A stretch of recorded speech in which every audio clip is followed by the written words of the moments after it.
नमस्कार, मैं असीम मिस्त्री। आज हमारे भारत देश के नहीं, इस धरती के ऊपर हर एक देश की नारी जाति को दिल से स्वागत करते हैं हमारे real life journey success gain mathematics education session पर। और आज का जो मेरा मैथमेटिक्स है वो हमारे भारत देश के पूरी नारी जाति के ऊपर आधारित है। और क्या पता है हमारे भारत देश के पूरे नारी जाति को कि बाहर और लोग महिला लोगों को बुरी नज़र से क्यों देखते हैं।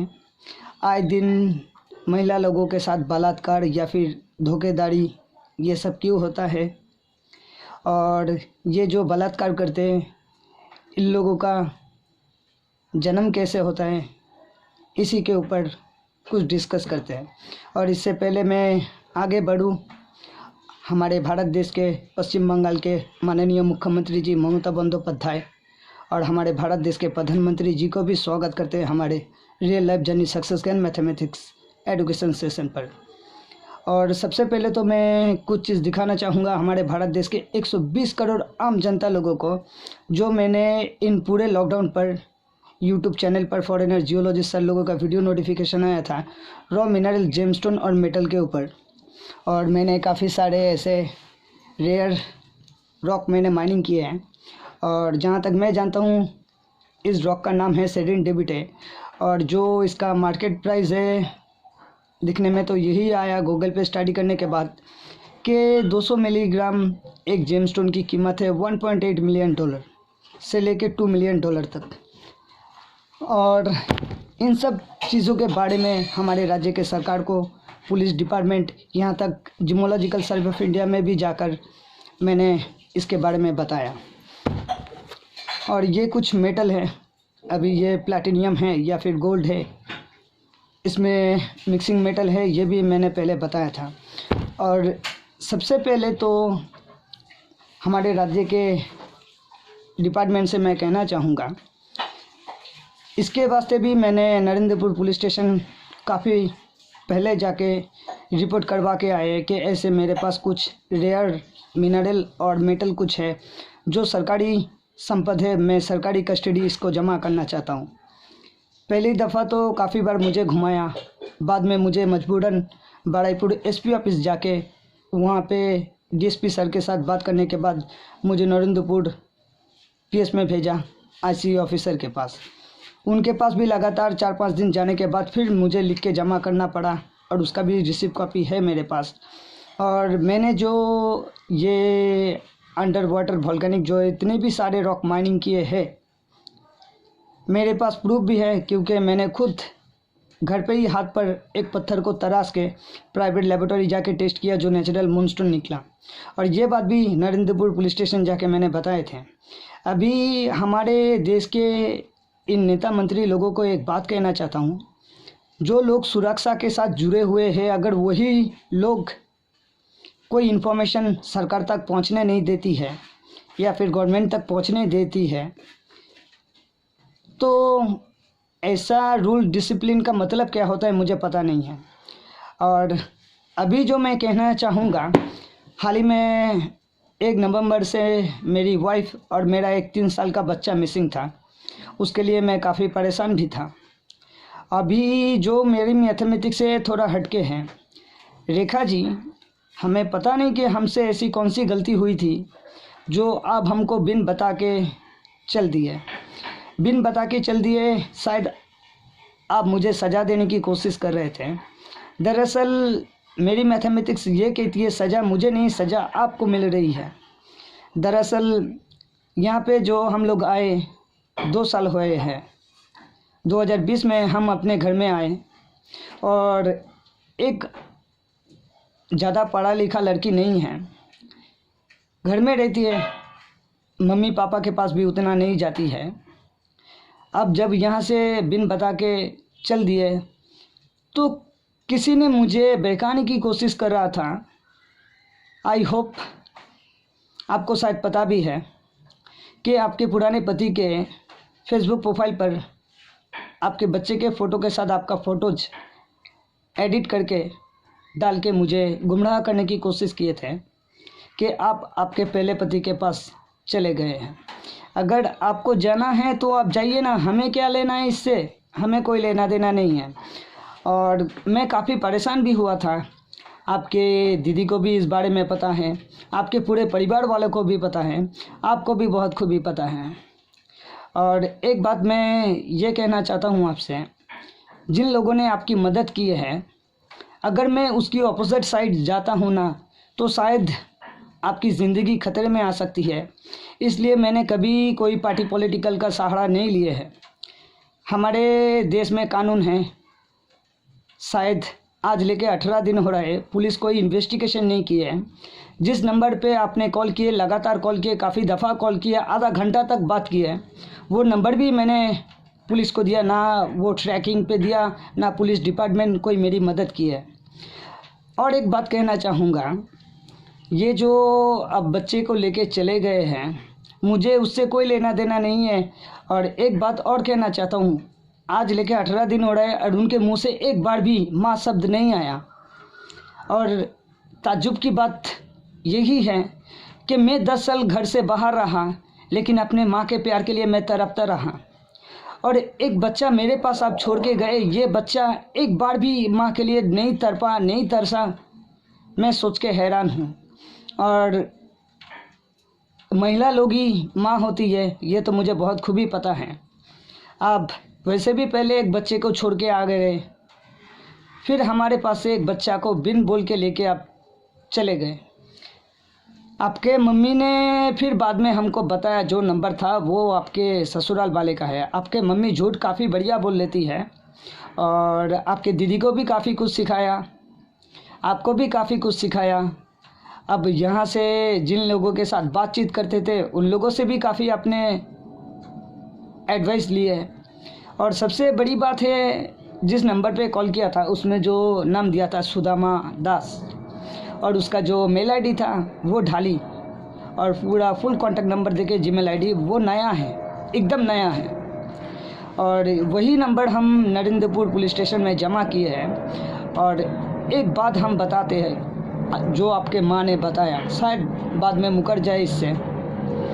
ये कहने लगा कि आप आपके पति के पास चले गए हो, बच्चे आपके पास है, अगर मुझे बच्चा चाहिए तो हम आपके ऊपर केस करके बच्चा लेके आए। आपकी माँ इतनी लालची क्यों है? बच्चा देने के लिए अभी क्या उनको पैसा लगेगा मुझसे? मेरी मैथमेटिक्स तो यही कह रही है। आपके माँ ने जो बताया, मैं उनकी बातों को सुनकर मैं ज़िंदगी की सिद्धांत नहीं ले सकता हूँ। अगर हिम्मत है तो आप खुद आके कहिए ना, या फिर फ़ोन करके हमें बोलिए ना कि हमें आपके साथ नई घर बसानी है, या फिर हम आपको बच्चा भी नहीं देंगे, नहीं चाहिए, रखिए ना आप आपके पास। तो फिर देखना तो यही है। हम आपको ये तो नहीं कह पाएंगे वो DDLJ की वाला कि जाओ सिमरन जी लो अपनी ज़िंदगी। तो हम आपको कहते हैं कि पूरी तरह से आप आपकी ज़िंदगी जी लीजिए। एक बच्चे को किसके पास रख के फिर काम करना पड़ेगा, आपको घर आके खाना पकाना पड़ेगा, बच्चे को देखना पड़ेगा। थोड़ा परेशानी आप उठाइए तो पता लग जाएगा कि ज़िंदगी जितनी जीने में आसान लगती है उतनी आसान है नहीं, काफ़ी पापड़ बेलना पड़ता है उसके लिए। और जो इंसान अपना कर्म करके अपना पेट पालता है वो कभी किसी के सामने सर झुकाता नहीं है।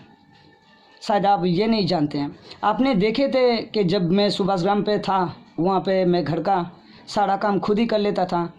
ऑफिस जाकर, ऑफिस से पैसा कमा कर घर लाके खाना पका के खाते थे, और लोगों की तरह और मर्दों की तरह दिन भर पैसा कमा कर फिर शाम को रेड लाइट एरिया पे जाके पूरी रात नहीं कभी गुजारे हमने। और आपको ये आइडिया दिया किसने? क्या लगता है आपने जो किया वो सही किया? आपने हमारे साथ जो किया हम आपको माफ़ कर सकते हैं, लेकिन आप हमारे दोनों बच्चों के साथ जो किया इसके लिए हम कभी भी आपको माफ़ नहीं करेंगे, याद रखिएगा। और जिन लोगों की मदद आपने ली है उन लोगों से पूछ लीजिएगा कि इस पूरी दुनिया में हर एक शख्स वो सिर्फ अपने आप से ही प्यार करती है। उम्मीद करता हूँ आप भी अपने आप से प्यार करती है। रेखा जी, हम तो आपसे ज़्यादा आपसे प्यार करते हैं, बस आप दोनों आँखों से दिखते थे इसलिए आपको नहीं दिखा। अभी तो फ़िलहाल हम आपके पास है नहीं। जब ज़िंदगी में आपको तकलीफ़ आएगी तो अपने आप को शांत करके किसी एक कोने में बिठा लीजिएगा और फिर पुरानी लाइफ की बातें को याद कीजिएगा, तब जाके शायद आपकी मन की आंखें खुल जाए। तो उसमें दिखेगा कि हम आपसे प्यार करते थे या फिर हम आपको अपना दुश्मन मानते थे। और आपका मम्मी ये भी कह रहा था कि आप मेरे बेटी को मेरे पास आने नहीं देती हो, मुझे कौन देखता है, क्यों मैंने क्या उनका ठेका लेके रखा है। जब सुभाषग्राम में था तब आपकी माँ बोले थे ना हमको कि मुझे देखने वाला कोई नहीं है, तुम्हारा जो बड़ा भाई है वो थोड़ा पागल है, अब हमको देखो तो हम आपकी सारी जायदाद आपको दे देंगे। हमने उससे कहा था उस टाइम, क्योंकि उस वक्त तो मेरे पास माँ नहीं था, इसलिए आपके माँ ही को बताए थे हमने कि आपको कुछ देने का दरकार नहीं है, जब तक हम हैं। आपका बेटी के साथ रिश्ता जोड़ा है तो रिश्ते में आप मेरी माँ हो, तो एक माँ के लिए जो फ़र्ज़ निभानी है वो मैं पूरी तरह से निभाऊंगा। लेकिन रेखा जी, जब बच्चा पेट में आने आया था तब आपके माँ ने मना कर दिया, जब बच्चा इस धरती पे आया तब भी आपकी मम्मी नहीं आया, जब ज़मीन खरीदने की बात की थी तब भी आपकी मम्मी ने सपोर्ट नहीं किया, और आप आपके माँ के लिए इतना तरसते, इतना तरसते, इतना तरसते, कभी एक बार हमारे लिए भी बरस जाइए। फिर क्या करते हैं, फिर क्या करते हैं। अभी आपके माँ ने बताया कि आप आपके पुराने पति के पास चले गए, तो वापसी में आपके बाप के घर जाना तो आपके लिए नामुमकिन होगा, तो ये कैसे झेल लोगे। मेरे पास 4 साल 5 साल आप रहे, माँ माँ माँ माँ करके मेरा भेजा फ्राई कर दिया आपने। हम अपने आप से तो आपको निकल नहीं पाते, ये तो अच्छी बात है कि आप बिन बोल के खुद ही यहाँ से 9 2 11 हो गए, मुझे इससे कोई तकलीफ़ नहीं है। शायद सोचा था कि ठंडा का मौसम है, ना जाने मेरा पति क्या करेगा, कितना तड़पेगा। तड़पना मेरी डिक्शनरी में है ही नहीं है, क्योंकि कोई अगर मुझे दर्द देता है तो वो दर्द मेरे लिए ताकत की काम करता है। और मेरी ताकत जो ये है, अभी आप जिन लोगों से मदद लिए, अगर वो लोग इन सब चीज़ों के बारे में अगर हमारे देश के सरकार को बताता है ना, तो हमारे भारत देश में चारों राजनीति पार्टी शक्तिशाली है, CPM, TMC, BJP और कांग्रेस।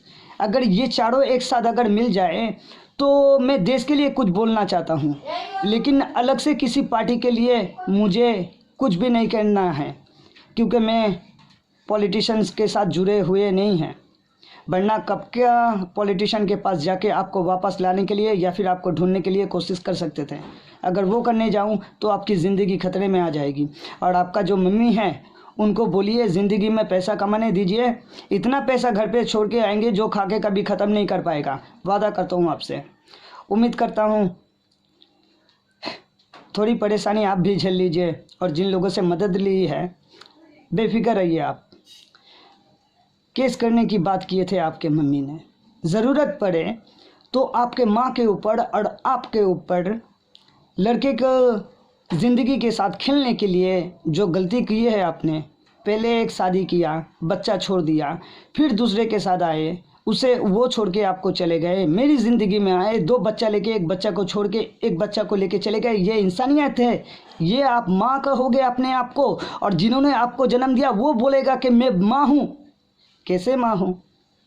ऐसे बिन बुलाए हर जगह पे अगर कोई ऐसे लावारिस बच्चा पैदा कर देगा, अगर उसका परिवेश सही नहीं होगा, परवरिश भी अगर सही तरह से नहीं होता है, तो वही बच्चा जाके क्रिमिनल बनेगा, रेपिस्ट बनेगा।